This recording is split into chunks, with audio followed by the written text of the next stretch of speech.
You're listening to The Money Hour with your host, Tina Mitchell, on Alternative Talk, AM 1150. Now, back to the show with local mortgage and finance expert, Tina Mitchell. Welcome back to the Money Hour with your host and mortgage expert, Tina Mitchell, and also with me, my co-host, Keelan Harvey, right here on 1150 AM KKNW, the Saturday, May 12th show. It's a great day to talk money, and that's what the show is all about, how to make money, save money, have a better quality of life for you and your family. If you're hearing my show at a different time or day, you are listening to a rebroadcast, but we are here to answer any questions that you might have or get connected with the guests that we have on the show today. You can call the show at 1-855-400-1150. Again, that's 1-855-400-1150 or online at themoneyhour.com. In studio right now, regular contributor of my show is Randy Bannecker with Bannecker Public Affairs, the battle for reason in a fast-growing region. Randy, thank you so much for coming back in studio. Great to be here. Thank you, Tina. And a little bit about Randy. Randy has been engaged in our region's critical issues for more than 20 years. He has an extensive experience advocating complex, highly visible, and controversial land use and public policy initiatives. Randy is a leader in the region's business community and has a strong record of community service, which includes co-chair policy committee of the Greater Seattle Chamber of Commerce, president, Villa Academy Board of Trustees, past chair, Bellevue Chamber of Commerce, past president, Seattle City Club. Prior to forming Bannecker Public Affairs, Randy held government affairs positions at Washington Natural Gas, Puget Sound Energy, and the Rocky Company. He also comes in and presents. We get to see him face-to-face outside a studio with all of my real estate professionals for a Power Hour Lunch and Learn. And really just, I want to give a shout out and thank you, Randy, for everything that you do for our region and for our area in dealing with all of these complex things that come up. So really appreciate it. Thank you. Randy, you're engaged in public affairs and government relations work in our region, representing groups like the Seattle King County Realtors and other organizations and businesses trying to do something with government or have government do something to them. What are the major issues you're seeing right now? A couple. Certainly housing. The housing market, we're seeing record highs in terms of housing prices, and inventory has plummeted to record lows. That is pressured every housing unit from a mansion on the lake down to something at the most entry level or even a rental. Homelessness, the whole region is addressing the issues associated with homelessness. And as Tina mentioned earlier, Seattle right now is in the throes of contemplating a tax on every full-time equivalent employee, a tax on jobs. And that's forced a lot of consideration in the business community about the climate for business. So, Randy, if Seattle goes through with the jobs tax, will there be any issues or impacts outside of Seattle? I don't think there's any question that this is going to have ripple effects throughout central Puget Sound. Economic prosperity is not guaranteed. I'm in my mid-50s and looking back on my youth, we all had friends and family that suffered through aerospace cycles. Yes. When I was really until relatively recently, the business community, we've been talking about how to diversify our economy and how to strengthen it and how to add jobs to this region so that we'd have more economic opportunity. That's been really hard work, and to dismiss that is really kind of scary. What Seattle does, because it's the major city in the region, it sends a message nationally, and it's a message that is not a positive one for a potential employer wanting to come into the region. Yeah, it makes sense. You mentioned that housing is a part of the jobs tax discussion as revenue source to build more housing for the homeless. Does market rate housing have a connection to the issue? It does, I think. Supply is tight at every price point. And if you think about housing as a continuum, as a ladder, you can add housing supply everywhere at every point along that continuum. Or to use the ladder analogy, you're adding rungs to the ladder. And when you do that, more people can get on the ladder and more people can move up the ladder. When people can't get on the ladder or move up the ladder, then you're in a situation where the folks at the lower rungs are the most impacted because they are pressured off without a safety net. And I think that's the sort of effect that we're beginning to see, or that we have been seeing. Yeah, and you know what? I mean, it's a hard dynamic to try to figure out to find that balance to take care of the lower income and prevent from, all the homelessness and be able to keep the city growing. So we've talked about thinking about the all-time lows in the housing inventory. What can be done to improve the inventory, Randy? Right. I really think the most important thing we need to do regionally is agree that we need to ensure there's an adequate supply of housing relative to job growth. And just looking at a data point, and I won't get too wonky here, but we have a government agency that's called the Puget Sound Regional Council, and it's made up of principally the urban counties in central Puget Sound. Well, they do a lot of forecasting. They have demographers that tell us how many people we should expect in terms of population and employment. And their job is to look out. So they have just released a forecast for the year 2050. And they estimate a tremendous increase in population.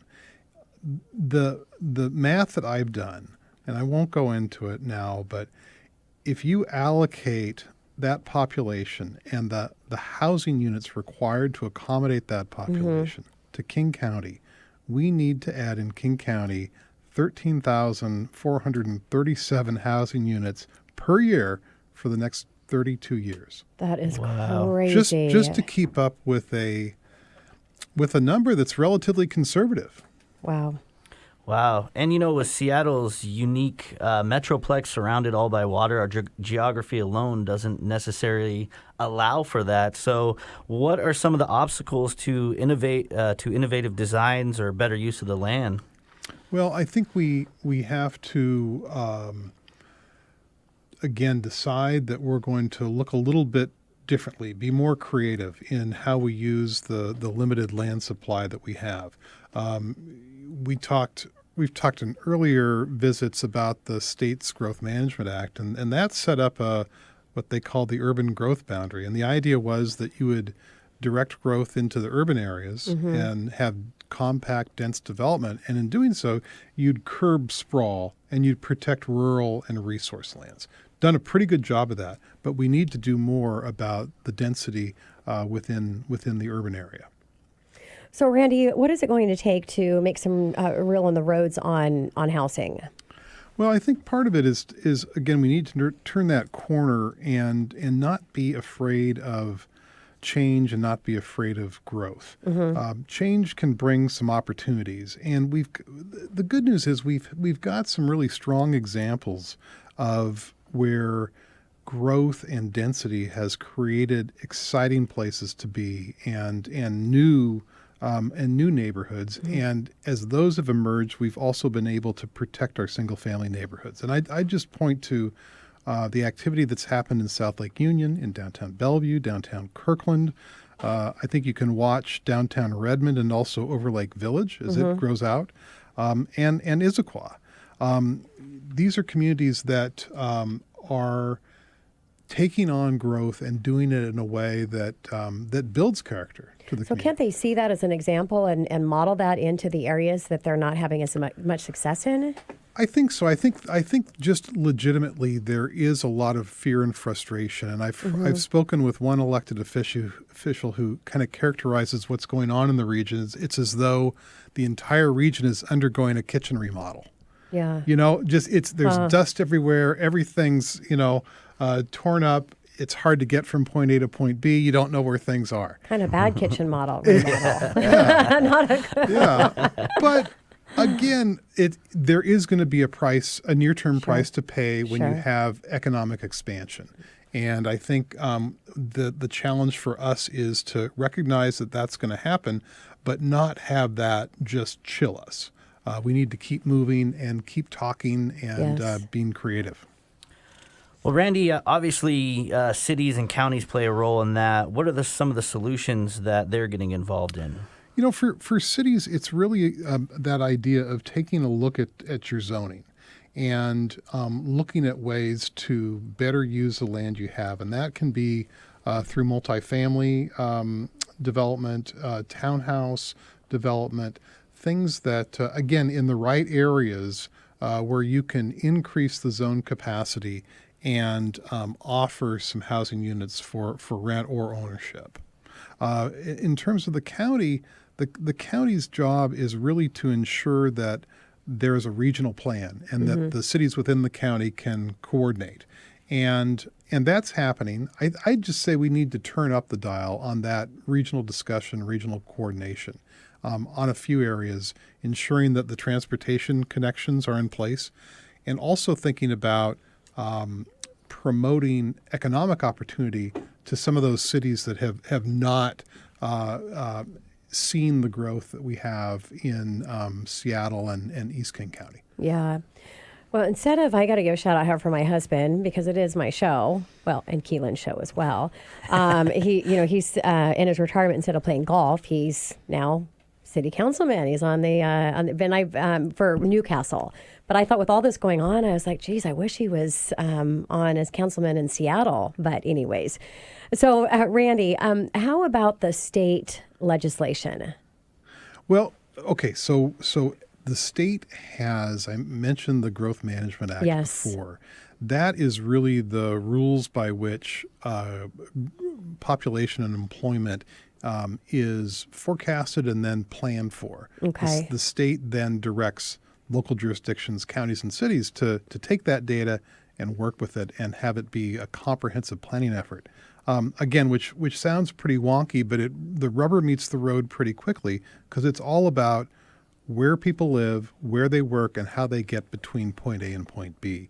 So the state legislature can better clarify the need to balance jobs and housing. Got it. So, Randy, we established that we need to add housing, but how do we maintain the community character and the community quality? Mm-hmm. So that's really the key, is ensuring that as we grow, we don't lose the feel of the neighborhoods that we love. And I'm really excited about a housing strategy that the city of Kirkland has just adopted, where they are going to look at innovative housing types, and they're going to look at more dense use of land, but they want to do so neighborhood by neighborhood with an eye towards maintaining that neighborhood character. And that, I think, is one of the strategies that's going to get us through the challenges we face. Is we want to make we don't want people to feel that their neighborhood that they love and they raise their family in has changed completely. Yeah, it makes sense. Well, Randy, as we're wrapping up our time here today, for all of our listeners, what can people do to get involved? They can do things like your husband and serve on a city council. There are lots of volunteer opportunities to engage in the planning effort. There are planning commissions. There are community meetings. It's really a matter of leaning into the problem and talking to your neighbors and friends about how we can both promote a economy that is vibrant and also have a place for those jobs to go home at night, which is a home. Yeah, big goals and big planning to make those come together. So, Randy, thanks again for coming into the studio. Look forward to having you back real soon. Thank you, Tina. Coming up next on the Money Hour, what's happening with Seattle rental laws? Holly Fern with Lynn Mack Commercial LLC right here at 1150 AM KKNW after the short break.